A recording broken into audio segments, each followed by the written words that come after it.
Hey, Scott from Aristocob.com here. And Seth from Markwood Men's Breakfast Club. And together, the three of us, we are Markwood Men's Breakfast Club. Thank you for joining us again. Morning, boy. Morning, Homer.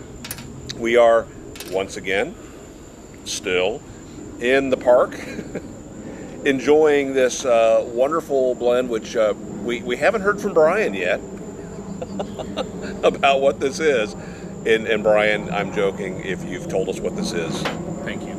Yes, thank you. And again, we are thank you enjoying for sending it. the tobacco. It's excellent. And it fits the day. Yeah, it does. It's really good.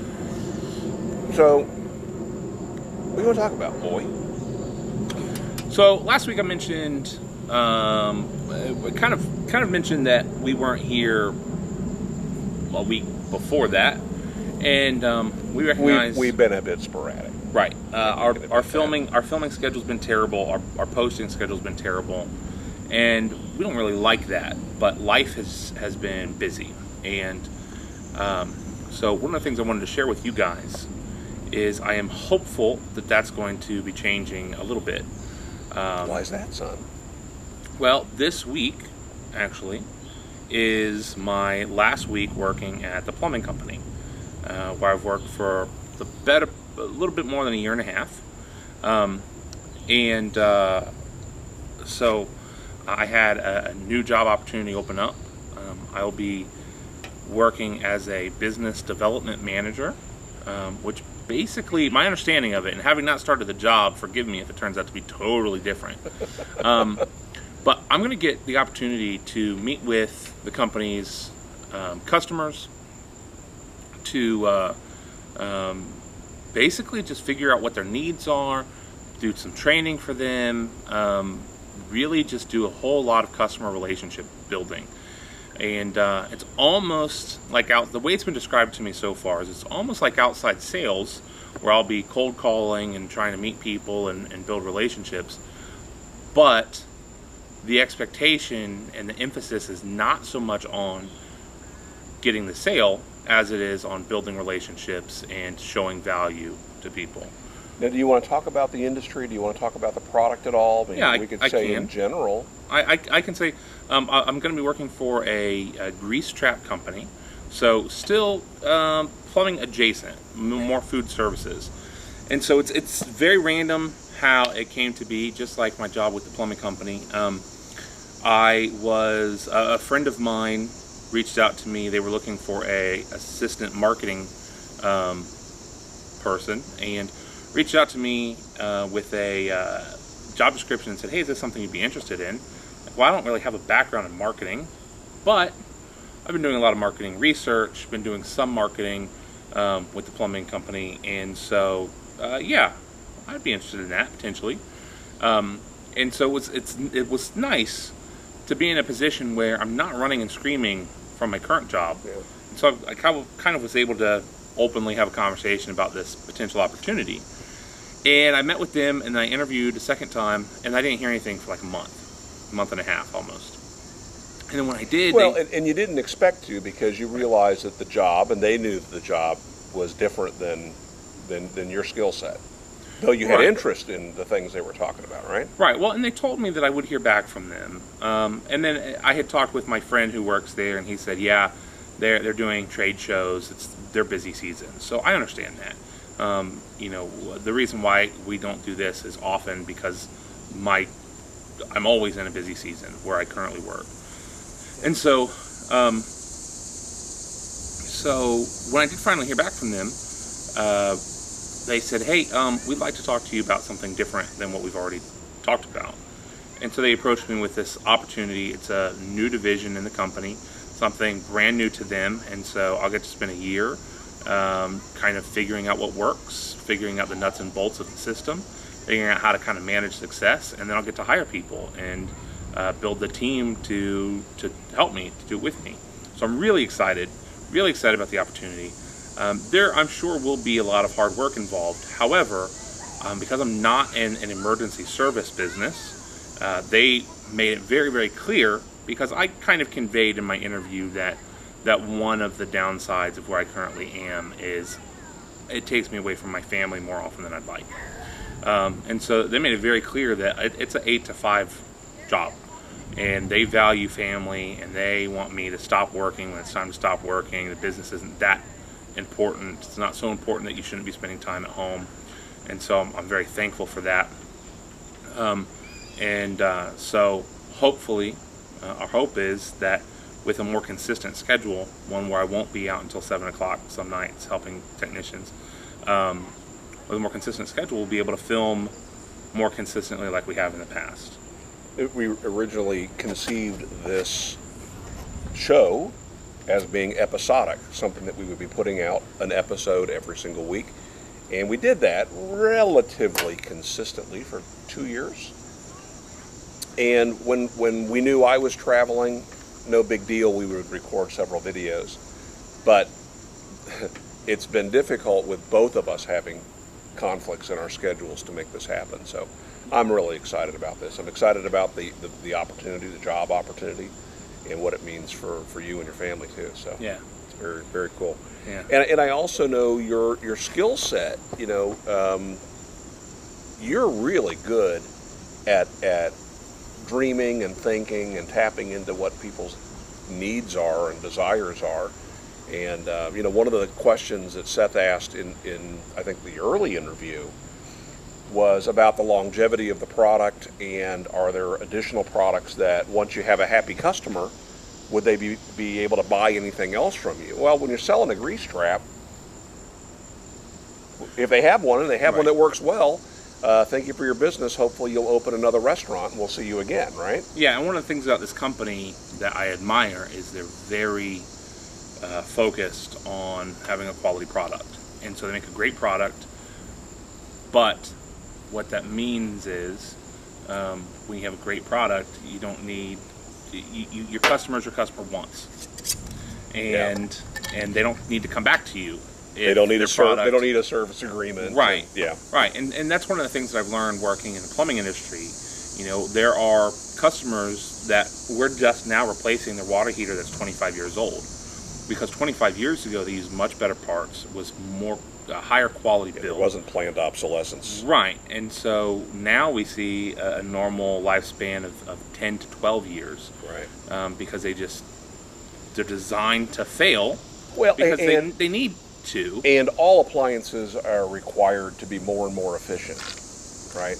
The efficiency standards on things like water heaters weren't all, well, there was no issue, right? I mean, right. Electricity and gas was readily available, water was readily available, and it was no big deal if you wanted to have a water heater big enough to feed your entire neighborhood. Knock yourself out. Right. You know, now, you know, you can't do that in a lot of places. So. Yep.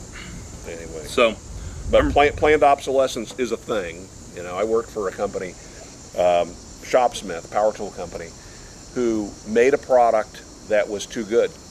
Right. And there are products on the market that they made in 1955 that you can buy replacement parts for, and there's only 2 parts that you need to worry about as long as you keep the thing properly oiled. It's a great business model as long as there's no such thing as eBay and Craigslist. But suddenly, when every used machine becomes available on the market, well, I can either buy some spare parts or I can just buy another machine and scavenge it. And you know, that's one of the downsides of making a machine that lasts forever is eventually you run out of people that need it. Yeah, and so you, as a result of that, you either need to start using parts that really fit more with the cost and the longevity they're going to get out of it, or you need to have add-on products that keep them coming back. Right. And again, you got a customer who's satisfied with your business, satisfied with your product. Sometimes they're more than happy to give you more of their business. Right. So that's cool that you're going to have an opportunity to kind of explore and find out what those needs might be. Yeah, I'm really excited, and you know, it plays to many of my strengths that we've talked about here before. Actually, you know, as an activator, I'm getting to start something brand new. As a strategic thinker, there's going to be a whole lot of analysis and you know, a lot of failure that's going to take place and learning from the failure. And then my other strengths from the Strengths Finders 2.0 are individualization, so building individual relationships, woo, making friends of strangers, and positivity. So all those things in conjunction, I think, really will serve me well in this new capacity. Absolutely. So Absolutely. I'm very excited. I tell my team tomorrow that I'll be leaving. So tomorrow from filming date, and so I'm a little bit disappointed and bummed about that, but still I'm excited about what lies ahead. Yeah. So You've already told the owners of your business. yeah, they know. I bet they know. But they were also bummed, right? They were Been a great asset to them. They were, yeah. But they understood. It's been a good place to work for the season, but I am very much looking forward to having a more consistent schedule and being able to be home when I'm home. You're not on call. Yeah, not on call, and not at just not having a team of people that are also on call. So anytime my phone makes a noise, I'm expected to look at it. And it'll be nice to kind of not need to do that for a time. Now, if it makes a noise, it's because there's a Pokemon nearby. Yeah, that's what I'm saying. But Are you hearing the thunder in the background? yeah, but we're fine. Okay. One of the apps I think I've talked about before is called Dark Sky. It uses your exact GPS location to tell you what the weather. Basically, it tells you, is it going to rain exactly where you are within the next hour? Cool. And right now, we're clear. Cool. So, and it works with stupid accuracy. I mean, I have literally been outside. I'm looking at a rain cloud, and it tells me there's no rain, and have watched the storm cloud part right around where I'm sitting. It's the craziest thing. I think it's $5. It's one of the most expensive apps I've ever bought. Worth every penny. That's neat. And when it starts pouring on us, you'll know that I'm full of it. So one of the last things I had the opportunity to do with PF Plumbing was I got to go to St. Paul, Minnesota for training. I've talked before about how our company partners with an organization that is built up of members from over 550 plumbing, HVAC, and electric companies. And the organization helps with training. They train plumbers on how to sell things. They train customer service reps on how to answer the phone and book calls. They train managers on how to manage. They do training through all organizations, all positions within a plumbing organization. So I had the opportunity to go up there for their sewer sales school. And one of the things they do is they'll immediately break people up. So if you traveled with people from your company, you're not going to be working with them. Chances are good you're not going to be sitting with them either. Periodically, they'll change who you're sitting with, but they do partner you up with somebody else, and that person, you are responsible for their success, and they're responsible for yours. And so they train this system of sales, and we've talked in the past how it's essentially just a process for engaging a customer, asking a customer good questions, helping the customer feel at ease. It has nothing to do, in the long run, nothing to do with the actual plumbing work, or in this case, with installation of a sewer line. That's not what they're training. They expect you to have the technical skills, but it has everything to do with engaging with the customer. And because of that, because I don't have the technical skills, I find that process to be pretty easy.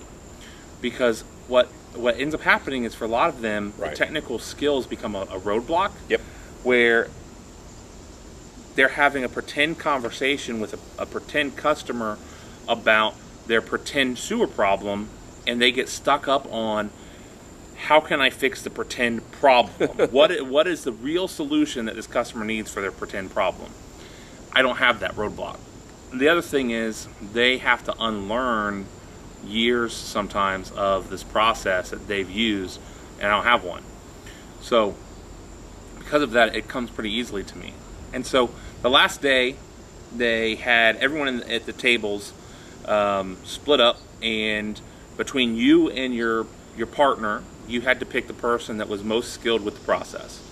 And so each table had 6 people sitting at 3 pairs, and so there were 3 people who were the best in their team, and the 3 of them had to go up against one another for one portion of the sales process, the very front end, greeting the customer at their front door. And then from that, there were table champions, and each of the table champions had to go up head to head for the next step in the process, which is kind of actually spending time with the customer where the problem is, and helping them to understand what the problem is. Now, how many people were in attendance? There were 29 students in the class. So 29 people, all guys, all plumbers or from plumbing companies. There were some managers. I wasn't the only one that were there. And the class is taught by someone who owns his own company. He does the process in his own company.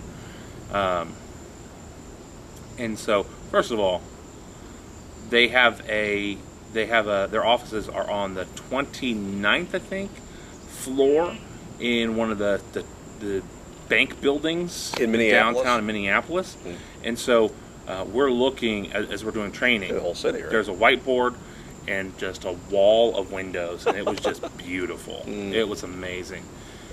And so I happened to be the partner in my team that I couldn't convince my partner that he was better than me. I tried. I wanted to really cheer him on. I told him at the front end of it that I wanted to focus more on him and his success because, technician, right? Right, he's a technician, and so I couldn't convince him to be the one out of the 2 of us. So I went up against the 2 other people from our table, and I won and advanced to become our table champion. And so then I had to go up on the second part of the process against the two other table champions. And so at this point now, the room has been split in half. So there are essentially 3 tables and 3 tables. And so going up, and at this point, this part of the process is 10 minutes for each person. So walking a customer through this process. And I won, beat out the 2 other table champions. And so I thought, great, okay, so now I'm the champion for half of the classroom, going up against the champion for the other half of the classroom. And I thought, great, so here's a time where we just have to do the closing portion of this, and we're going to be done. It's going to be fine. And then the instructor springs on us. Okay, so now the 2 champions, they're going to run through the whole process from the beginning.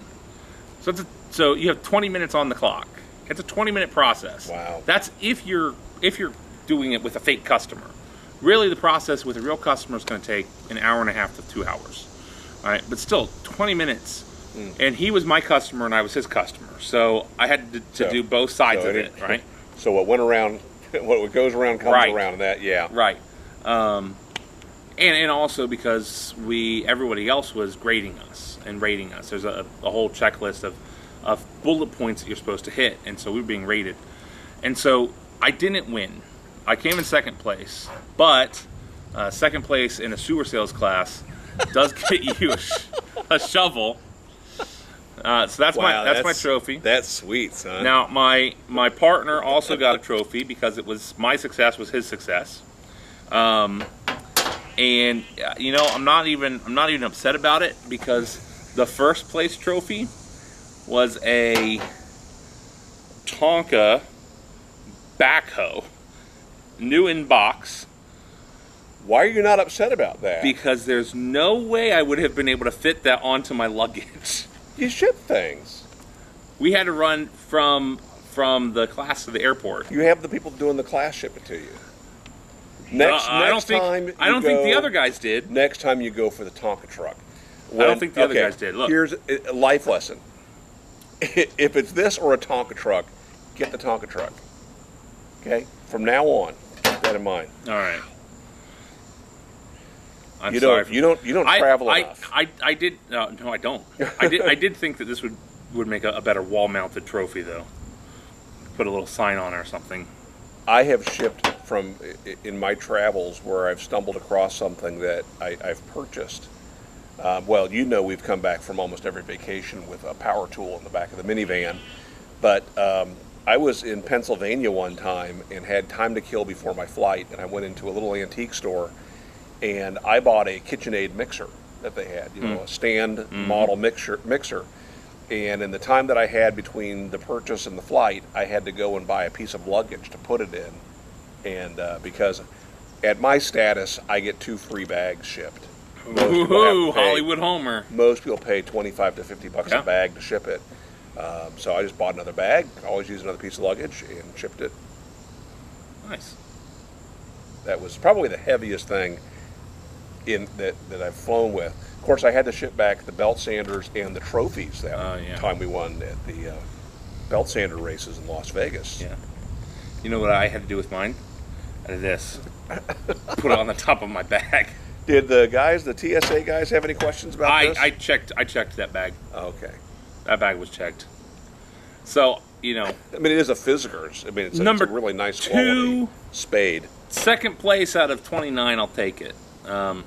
The other guy's only been in the plumbing industry. First place loser. The other guy's only been in the plumbing industry for 4 months. Before that, he sold glass. There's, again, to your point, it helps to not get hung up on your product. Yep. So, what I've done, knowing that now I'm leaving the company, I didn't know that I was going to be leaving when I went on this trip. But what I've done is I've immediately turned around now and taught the class to all of my technicians, so they get the benefit of that. And I did the same kind of thing, gave them a prize. They got Tonka trucks, so. That's cool. Yeah. A little bit of advice to you if you happen to be in sales. I've seen this time and time again. I'm a trainer. I train salespeople both in product and in sales training. And what Boy experienced is exactly right. The people that come to our business from outside of our industry have a huge advantage. And it's odd that is the case, but they go out and they focus on relationships and really getting to know the customer and what is it that you guys do and how do you do it and what do you buy from our company and how can I help you and things like that.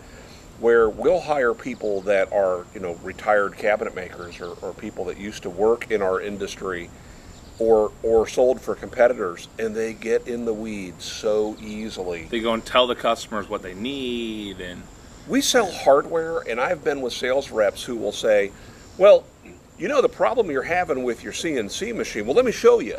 And they'll be crawling underneath machines. We don't do anything with machines. And in their mind, that's their way of bonding with the customer, being helpful to the customer. But what they've just done is they've just pulled us potentially into a liability situation. Right. Oh, my hardware rep came in here and was messing around with the CNC machine. Stop working. Man, don't do that. Yeah. There's an advantage. And one bit of advice I give people when they try to memorize our catalog is don't memorize something you can look up. Now, that's not to say try to be ignorant. That's not what I'm saying, right? Right. Let that happen naturally as, again, you find out of the 30,000 products we sell, which of them are important to your customers. Those, spend some time studying, right? But our customers already have a catalog. They don't need you to be a catalog. It's far more important for you to be in there working with the customer and finding out what their needs are. What you do need to know is where to find the stuff in the catalog. How to use the catalog. Right. How to. I teach them that they are kind of a Rosetta Stone for how to find information. So many times the information is so technical and it's buried on the page. And we understand how it's presented on the page, and so we can help the customer, with that information. Another problem that I've seen guys that memorize product information is they'll get themselves in trouble because the product has changed. And that 8mm hole is now a 10mm hole, and if they had just opened the catalog, they would have seen that. But they remember it from 5 years ago when they studied and memorized that product. So anyway, that's really exciting. I'm proud of you, son. I mean, I'll just go ahead and call a spade a spade. That's a nice looking spade. It is. Yeah. It's silly, but it's silly. But if you need a new sewer line, I can sell it to you. Glad to hear They'll it. show. And it's always Grease trap anyway. Right, yeah. So the funny thing too is in that situation, as part of the process as you're mimicking conversation with the customer is you are supposed to be talking about what's going on with their plumbing system. And I have no idea. I have no idea. As many customers have no idea, right? Well, yeah, and that leads to another point. Something else that they hit on there that we've talked about before is there comes a point when you know so much about something that your ability to explain it in simple terms is diminished. Yeah. So your knowledge is just so great that you have a hard time. You don't realize just how much you know. And so they talked about that too, and we've talked at length about that. How do you explain something to a customer that has no idea what you're talking about? And I absolutely have an advantage there because I don't know, and so I know. Excuse me. When I'm doing this when I'm teaching the class and having this conversation with my technicians, the conversation they'll say, well, the backwater valve is just a flapper in your sewer system. What does that mean? What's a flapper? Mm-hmm. Yeah. Well, what's a flapper? What does that mean? And so really just forcing them to change the way they think about stuff. You think about a car salesperson who knows cars really well, but who doesn't know this car really well. And they could look at the sticker on the window with the client and say, oh, it has this. Now what that means is, oh, that's fantastic. That means this. Right. So they're also involved in the discovery, right? And can show excitement or concern or whatever the customer needs to experience. So it was a good experience, a good last opportunity there, and I'm just really excited about what lies ahead. That's cool. All right. Well, congratulations, boy. Thank you. We're going to stick around the park, shoot one more episode, I think, and the frogs are getting loud behind us now, so that's exciting. But the storm clouds are gone. Good. What's the name of the app again? Dark Sky. Dark Sky. Worth every penny. It sounds like a bad guy on a DuckTales cartoon. It does. It does. All right. Hey, make it a great week. Bye, guys.